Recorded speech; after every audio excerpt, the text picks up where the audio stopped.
الحمد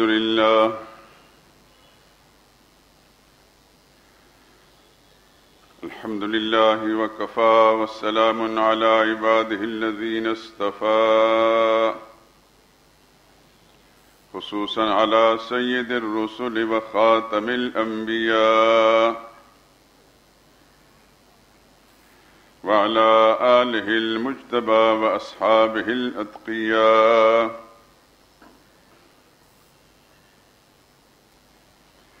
أما بعد فإن خير الحديث كتاب الله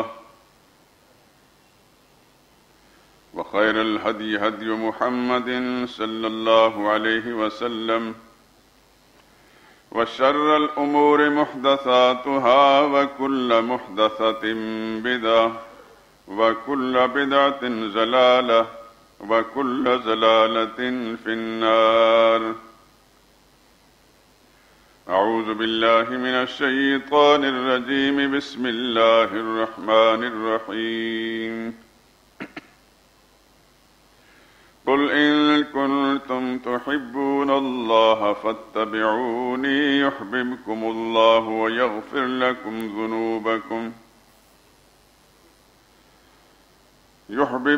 الله ويغفر لكم ذنوبكم والله غفور رحيم.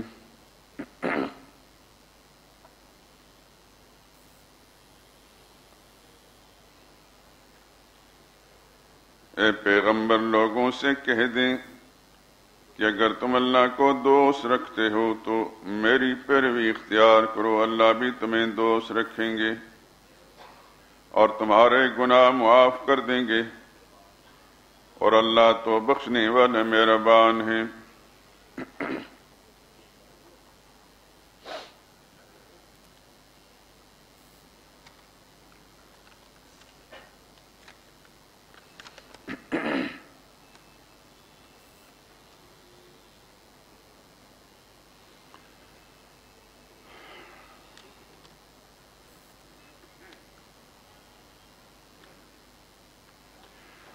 خوب نام محمد ہے اے مومنو، خوب نام محمد ہے اے مومنو، جس میں نقطہ بھی رب کو گوارا نہیں۔ خوب نام محمد ہے اے مومنو، جس میں نقطہ بھی رب کو گوارا نہیں، جو نبی کی محبت سے منہ پھیر لے دونوں عالم میں اس کا گزارا نہیں۔ ان کے جلووں سے ہے دیر و حرم، ان کے جلووں سے پر ہیں دیر و حرم، کس جگہ پر نہیں ہے نبی کا کرم۔ عرش سے طور تک، طور سے دور تک، یہ وہ دریا ہے جس کا کنارہ نہیں۔ ظلم پر ظلم سہ کے یہ بولے بلال، ظلم پر ظلم سہ کے یہ بولے بلال، ظالموں یہ تمہارا غلط ہے خیال۔ دامن مصطفیٰ کو میں کیوں چھوڑ دوں، اتنا کمزور ایمان ہمارا نہیں۔ دیکھو قرآن میں جا بجا مومنوں، رب نے کیسے ہی ان کو مخاطب کیا۔ دیکھو قرآن میں جا بجا مومنوں، رب نے کیسے جی ان کو مخاطب کیا۔ کبھی یاسین کہا، کبھی طٰہٰ کہا، نام لے کر خدا نے پکارا نہیں۔ نسبت مصطفیٰ بھی بڑی چیز ہے، جس کو نسبت نہیں اس کی بخشش نہیں۔ نسبت مصطفیٰ بھی بڑی چیز ہے، جس کو نسبت نہیں اس کی بخشش نہیں۔ خود خدا نے نبی کو یہ فرما دیا، جو تمہارا نہیں وہ ہمارا نہیں۔ خوب نام محمد ہے اے مومنو، جس میں نقطہ بھی رب کو گوارا نہیں، جو نبی کی محبت سے منہ پھیر لے دونوں عالم میں اس کا گزارا نہیں۔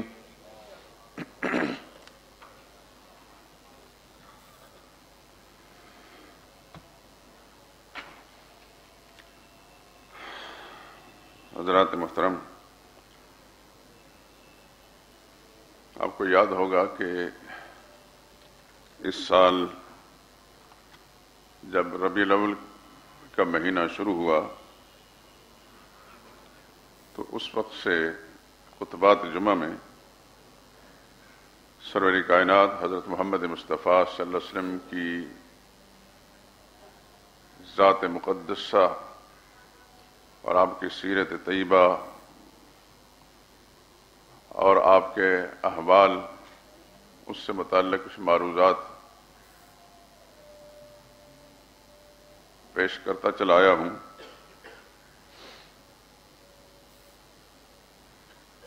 یہ بھی آپ کو یاد ہوگا کہ میں نے ایک بات کہی تھی اور اب بھی یہی میرا عقیدہ ہے کہ ہم نبی کریم صلی اللہ علیہ وسلم کی مدح اور تعریف میں جو کچھ بھی زبان سے کہیں اس کا حق ادا نہیں ہوتا، بالفاظ دیگر ہم حضور صلی اللہ علیہ وسلم کی تعریف نہیں کر سکتے، بلکہ حضور کا ذکر خیر چھیڑ کر اپنے الفاظ کی تعریف کرتے ہیں۔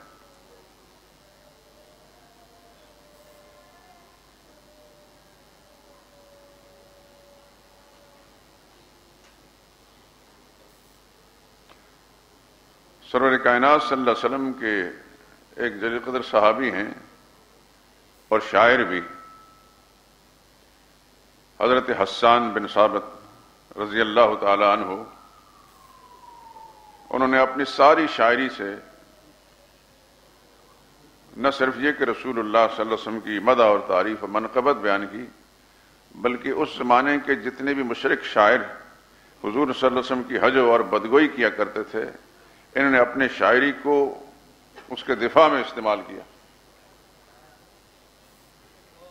تو ان کا ایک مشہور شعر ہے عربی زبان میں، فرماتے ہیں ما ان مدحت محمدا بمقالتی، بہت خوبصورت مضمون ہے اس شعر کے اندر، ما ان مدحت محمدا بمقالتی لیکن مدحت مقالتی بمحمدی، میں اپنے اشعار کے ذریعے سے رسول اللہ صلی اللہ علیہ وسلم کی تعریف نہیں کر سکتا، جو کچھ بھی کہتا ہوں مدحت مقالتی بمحمدی، میں اپنے اشعار کی تعریف رسول اللہ صلی اللہ علیہ وسلم کے ذکر چھیڑ کر کرتا ہوں، میرے اشعار میں وزن بن جاتا ہے۔ اور آپ کے بر صغیر میں ایک شاعر گزرا ہے جیسے لوگ غالب کے نام سے یاد کرتے ہیں۔ آپ کو اگر شاعری سے ذوق ہے تو آپ نے دیوان غالب پڑھا ہوگا، جزوی طور پر میں نے بھی اس کو دیکھا ہے۔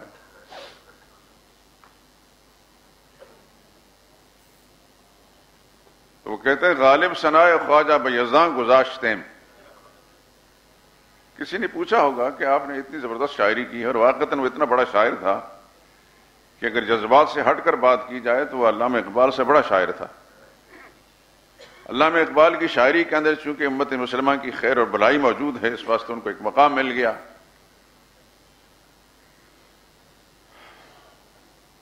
اللہ تعالیٰ کی دی ہوئی صلاحیتوں کو استعمال کرتے ہوئے اس نے قرآن کریم اور احادیث مبارکہ میں غوطہ زن ہو کر امت مسلمہ کی بھلائی کا وہ کام کیا ہے جو یقیناً اردو زبان یا فارسی زبان کے کسی دوسرے شاعر کے حصے میں نہیں آیا۔ اللہ تعالیٰ نے ان کو یہ اعزاز دینا تھا، لیکن جہاں تک شاعری کا بنیادی اصول ہے اس کی بنا پر علامہ اقبال کے مقابلے میں غالب بڑا شاعر تھا۔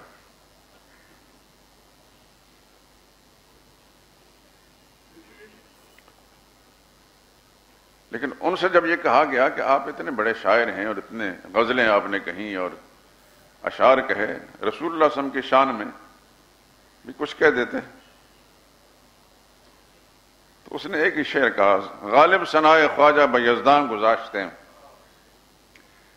پروردگار عالم کی بارگاہ میں ہم نے حضور صلی اللہ علیہ وسلم کی حمد و تعریف، آپ کے مدح منقبت اللہ کے حوالے کر دی ہے۔ کہاں ذات پاک کے مرتبہ دان محمد اس کہ محمد مصطفیٰ صلی اللہ علیہ وسلم کا جو رتبہ مقام ہے اللہ ہی جانتے ہیں۔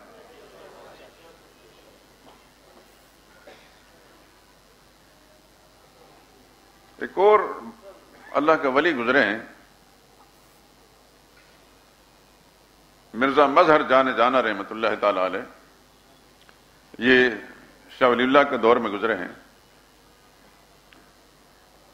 اور ان کے ایک خلیفہ اور مرید تھے قاضی ثناء اللہ پانی پتی، بہت بڑے عالم تھے، شاہ عبدالعزیز محدث دہلوی کے بھی شاگرد تھے، اور مرزا مظہر جانا رحمۃ اللہ تعالیٰ کے مرید تھے۔ انہوں نے 10 جلدوں میں قرآن کریم عربی زبان میں تفسیر لکھی ہے، جو میرے پاس بھی ہے، تفسیر مظہری، یعنی اس کا نام ہی اپنے شیخ، اپنے بزرگ، اپنے پیر مرشد کے نام سے رکھا، تفسیر مظہری، اور بڑی علمی تفسیر ہے۔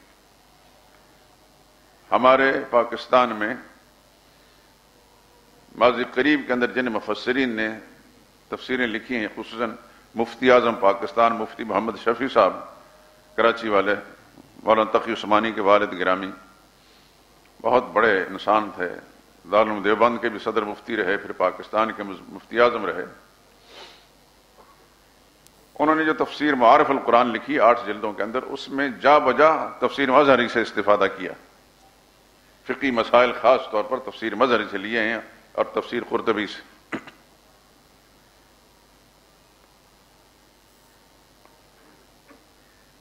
اور یہ مرزا مظہر جانا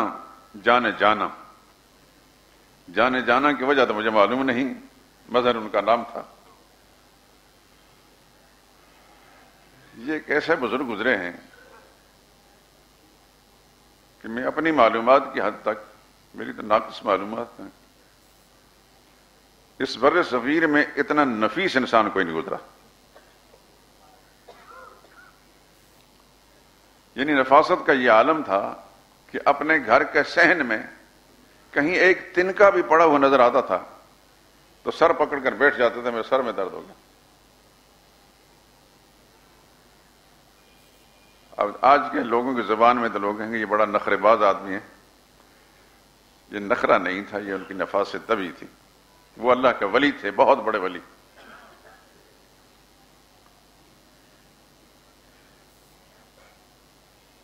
حضرت تھانوی رحمۃ اللہ تعالی نے اپنی تالیفات میں ان کا تذکرہ مختلف اوقات کے اندر کیا ہے۔ لکھا ہے کہ ایک مرتبہ اس زمانے کا کوئی شاہی خاندان کا کہ دنیوی لحاظ سے بڑا کوئی شہزادہ ان کی خدمت میں حاضر ہوا،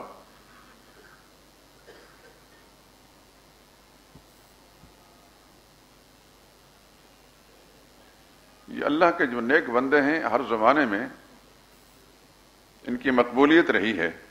اب تو من گڑت خود ساختہ بناوٹی قسم کے بزرگ ہیں، اور ایک لمبی لائن ہے ان کی، اخباروں کے اندر آپ 10 گز لمبے اڑکاوات پڑھیں گے۔ بقول شورش کاشمیری مرحوم کے، نہ تو ان کے جیب میں علم ہوتا ہے، نہ ان کے پاس تقویٰ ہوتا ہے، اخباروں اور اشتہاروں کے ذریعے سے وہ جیتے ہیں، اشتہاری ہوتے ہیں زیادہ تر۔ اشتہاری کے 2 معنی ہیں نا، ایک تو کوئی مجرم ہو، تو ایک اشتہاری جو اشتہارات کے ذریعے سے معروف۔ لیکن جو اللہ کے ولی گزرے ہر زمانے، اب بھی ہیں، ایسا نہیں کہ اب دنیا خالی ہو چکی ہے، لیکن جو اللہ کے ولی ہیں وہ تشہیر نہیں کرتے، بس یہی فرق ہے اللہ کے ولیوں میں۔ نبی کو نبوت کا اظہار لازمی ہے، اور ولی کو اپنی ولایت چھپانا ضروری ہے، لیکن جہاں ولایت کی تشہیر کی جا رہی ہے وہاں ولایت نہیں ہوتی۔ آپ جانتے ہیں اور آپ اس بات کے گواہ ہیں کہ میں سب اولیاء اللہ کو مانتا ہوں بلا امتیاز، اب کے ہوں یا پرانے ہوں۔ کوئی مجھے وہابی کہے، گستاخ اولیاء اللہ کہے، مجھے اس سے کوئی پرواہ بھی نہیں۔ میرا عقیدہ ہے کہ اللہ کے ولیوں کے جوتوں کے جو تلووں سے لگی ہوئی مٹی ہے وہ میرے لیے سرمہ بصیرت ہے، اور میں مانتا ہوں ان کو، لیکن اولیاء اللہ کو مانتا ہوں، جو سچے لوگ ہیں ان کو مانتا ہوں۔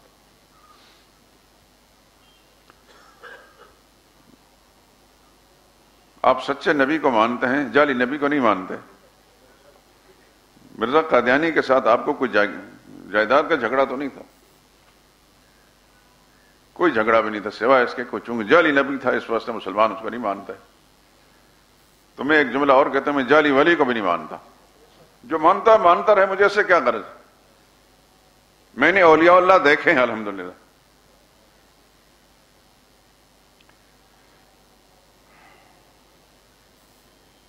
ان کے کردار سے، ان کی عادات و اطوار سے، ان کی گفتار سے، ان کی اداؤں سے ہمیں معلوم ہوا کہ واقعتاً یہ اللہ کے ولی ہیں۔ ٹھگوں کو نہیں مانتے، سیدھی سی بات ہے۔ ٹھگی کا کاروبار کوئی بھی کرنے والا ہو، دنیاوی لحاظ سے ہو، تو آپ ٹھگوں کو نہیں مانتے، تو ہم یہ کہتے ہیں کہ ہم دینی لحاظ سے ٹھگوں کو نہیں مانتے۔ لیکن جو اللہ کا ولی ہیں ان کے جوتے ہمارے سر کا تاج ہیں۔ تو انہی اولیاء اللہ میں سے مرزا مدر جانا میری مطلب ہے، لیکن تھے بڑے نفیس طبع۔ وہ شہزادہ جب آیا ان کو پانی کی ضرورت پڑی، اس زمانے میں فریج نہیں ہوتے تھے، اب تو دنیا ہی بدل گئی، نقشے ہی بدل گئے۔ برتنوں میں پانی ہوتے تھے، مٹی کے مٹکے ہوتے تھے۔ پانی کی ضرورت پڑی تو شاید حضرت کے پاس کوئی خادم نہیں ہوگا، انہوں نے خواہش ظاہر کی تو انہوں نے فرمایا وہاں سے پانی پی لو، مٹکا رکھا ہوا ہے۔ اس نے پانی پیا اور جو پیالہ اس کے اوپر تھا اس میں پانی ڈال کر پیا، اس کے اوپر رکھ دیا، لیکن رکھنے میں تھوڑی سی بے احتیاطی ہوئی کہ جو بالکل صحیح زاویے کے مطابق رکھنا تو تھوڑا سا ٹیڑھا رکھ دیا۔ مرزا صاحب کی نظر جب پڑی تو سر پکڑ کے بیٹھے، کہنے لگے جس کو پیالہ رکھنا نہیں آتا وہ حکومت کا نظام کیسے چلائے گا؟ لیکن اس کی ولایت میں کوئی شک نہیں، وہ شہید ہیں، اس زمانے کے شیعوں نے شہید کیا تھا۔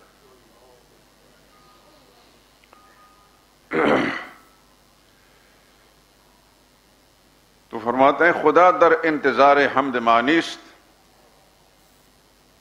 فارسی زبان میں اس زمانے میں زیادہ فارسی کی چرچا تھا۔ شاہ ولی اللہ رحمہ اللہ کے صاحبزادوں سے ہی دینی کتابوں کے اندر قرآن کی تراجم میں اردو کا کچھ تعارف ہوا ہے۔ شاہ صاحب کے 2 صاحبزادوں نے قرآن کریم کا ترجمہ کیا۔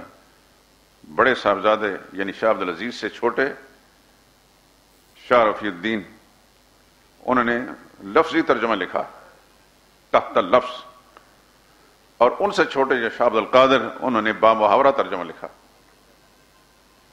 لیکن کوئی شک اور شبہ کی بات نہیں، یہ میری ہی بات نہیں بلکہ ہر صاحب علم انسان جس نے قرآن کریم کے ساتھ کوئی ذوق پایا ہے وہ کہتے ہیں کہ جو شاہ عبدالقادر کا ترجمہ ہے، یعنی شاہ ولی اللہ کے تیسرے صاحبزادے، وہ الہامی ترجمہ ہے، جیسے اللہ پاک ان کے دل میں الہام کر رہے تھے اور وہ لکھ رہے تھے۔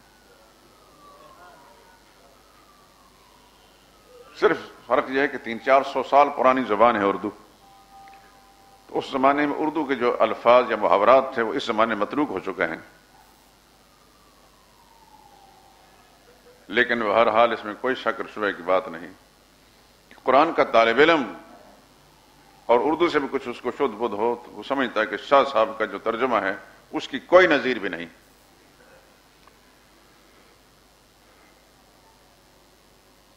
تو فارسی زبان اس میں شاہ ولی اللہ کی اپنی ساری تحریریں فارسی میں ہیں، یا عربی میں ہیں یا فارسی میں۔ شاہ عبدالعزیز محدث دہلوی جو ان کے بڑے صاحبزادے تھے، ان کی تحریریں عربی میں ہیں یا فارسی میں ہیں۔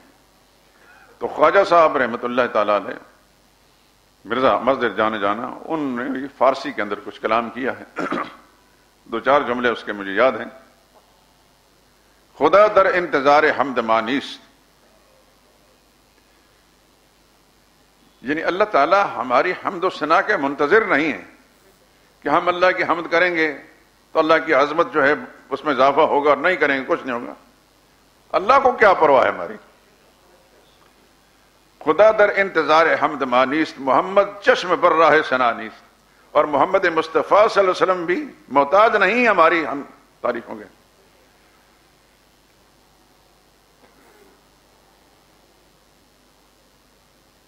محمد از تمہیں خواہم خدا را، محمد مصطفیٰ صلی اللہ علیہ وسلم کو مخاطب کرتے ہیں کہ ہم آپ کے ذریعے سے اللہ تعالیٰ کی معرفت حاصل کرنا چاہتے ہیں. آپ نہیں بتائیں گے تو ہمیں کیا پتا کہ اللہ کون ہے. خدایا از تو حب مصطفیٰ را، اور اللہ سے دعا کریں یا اللہ تو محمد مصطفیٰ صلی اللہ علیہ وسلم کی محبت عطا فرما.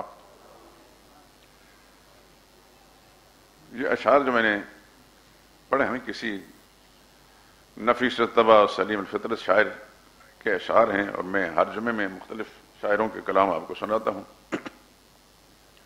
مشت نمونہ از خروارے بہت تھوڑا سا سنایا میں نے، میرے پاس بے شمار کتابیں اس موضوع پر ہیں. یہ تو خیر اہل ایمان کی بات ہے مسلمانوں کی. آپ حیران ہوں گے کہ کافروں نے بھی محمد مصطفیٰ صلی اللہ علیہ وسلم کی مدح میں اشعار کہیں. مثلا اس بر صغیر میں ہندو گزرے ہیں،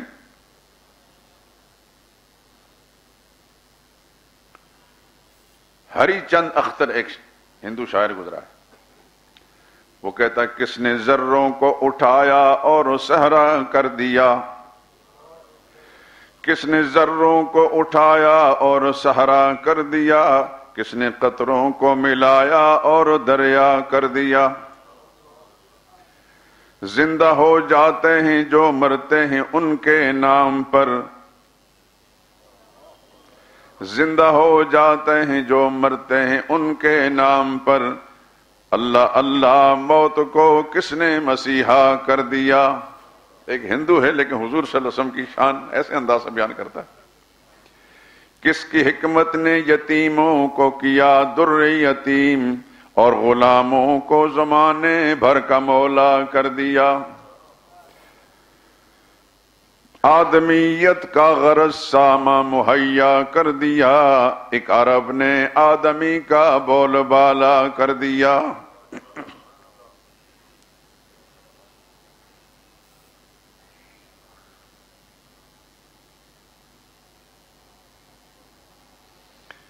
ایک اور ہندو شاعر ہے، اس کا نام ہے شیام سندر. وہ کہتا ہے اردو میں دنیا کو تم نے آ کر پر نور کر دیا،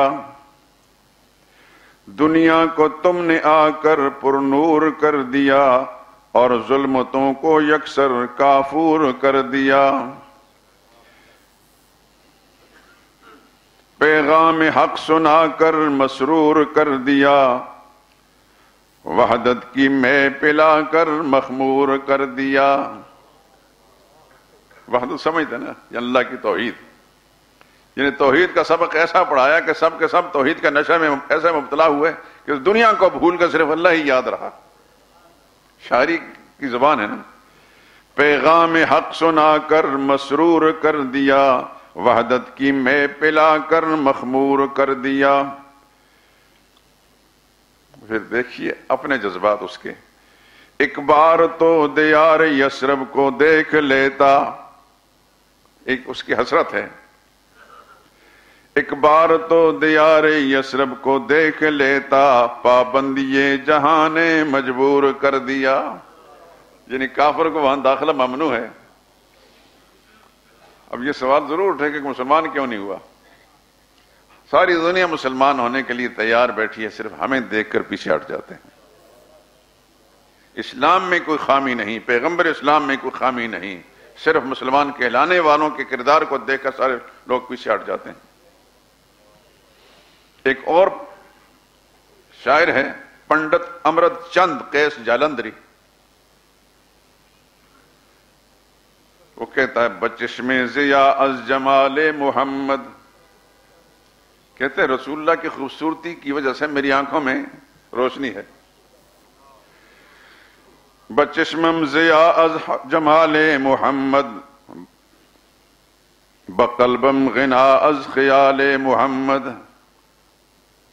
میرے دل کے اندر جو ایک استغنا ہے وہ رسول اللہ صلی اللہ علیہ وسلم کے خیالات مبارکہ سے. بچشمم ضیا از جمال محمد، بقلبم غنا از خیال محمد. مثال محمد چجوئی چجوئی. عجیب جملہ کہا. کہتے ہیں دنیا کے انسان میں رسول اللہ کی مثال کہاں تلاش کرو گے، کہاں تلاش کرو گے. مثال محمد چجوئی چجوئی، نیابی نیابی مثال محمد۔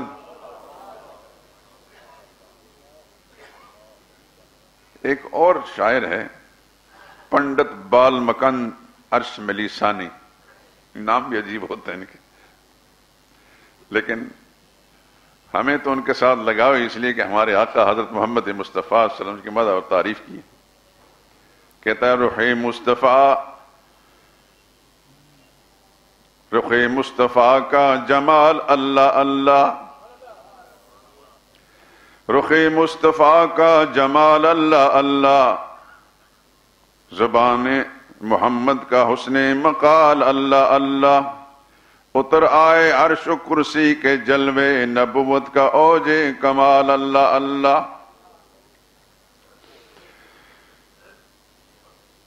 جہاں کے لیے مجدائی عید و عرفاں، جہاں کے لیے مجدائی عید و عرفاں، عرب کے ملک کا ہلال اللہ اللہ۔ چاند سے تعریف دی رسول اللہ صلی اللہ علیہ وسلم کو، چاند کے ساتھ تشبیہ دی۔